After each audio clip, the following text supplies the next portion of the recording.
তার কথা মতো না চললে বিপদে পড়তে হবে, শাস্তির খাঁড়া নামবে। মগরাহাট পশ্চিমে এক সভায় নিজের দলের কর্মীদের এমনই হুঁশিয়ারি দিয়ে রাখলেন তৃণমূল নেতা জাহাঙ্গীর খান। তার এই হুঁশিয়ারি নিয়ে মুখ খুলতে শুরু করেছে দলেরই একাংশ।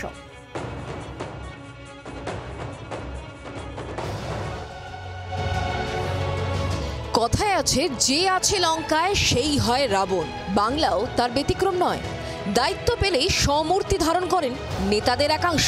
শুরু হয়ে যায় হম্বিতম্বি। তেমনই ছবি ধরা পড়ল এবার মগরাহাটে।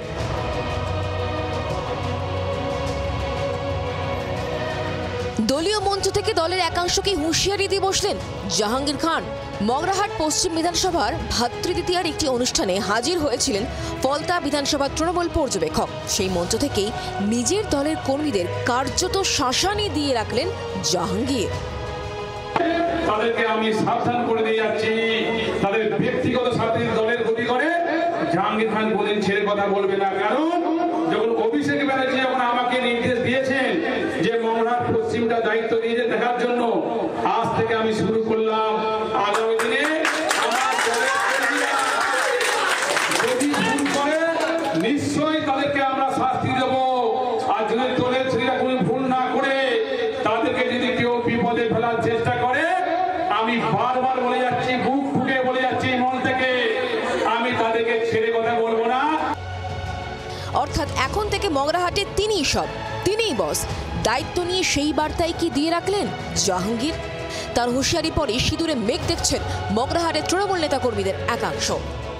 যে আমরা দীর্ঘদিন দল করছি, আজকের ভাতৃদ্বিতীয়ার প্রোগ্রামে উনি এলেন, আমরা সেখানে ডাক পেলাম না।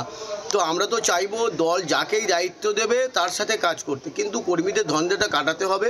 তো আমরা এই বিষয়ে জেলা সভাপতি এবং এমপি সাহেবের সাথে আমরা কথা বলেছি, বাপি ভাইয়ের সাথে, তাদের কাছেও কিন্তু এটা ক্লিয়ার কোনো মেসেজ নেই। ফলতাতে উনি যেভাবে কীর্তিকলাপ এবং যেভাবে সন্ত্রাস চালিয়েছিল, সেই রকম কথাবার্তা আমাদের মগরাহাট 1 নম্বর ব্লকের আন্ডারে শিরাকল কর্মতীর্থে বলে গেছে। জাহাঙ্গীরের কথায় সন্ত্রাসের আশঙ্কা করছেন খোদ দলেরই একাংশ। তাহলে বিরোধীরা কি বলবেন? নির্দেশ পালন করা, যদিও উনি স্বীকার করেছেন যে আমার মাথার উপরে অভিষেক বন্দ্যোপাধ্যায় আছে, তাহলে অভিষেক বন্দ্যোপাধ্যায়ের ওপরে মমতা বন্দ্যোপাধ্যায় আছে, তাহলে সরকার যদি তাদের মাথায় থাকে, সে তো চমকাবে, ধমকাবে, গণতন্ত্রের পিন্ডি চটকাবে।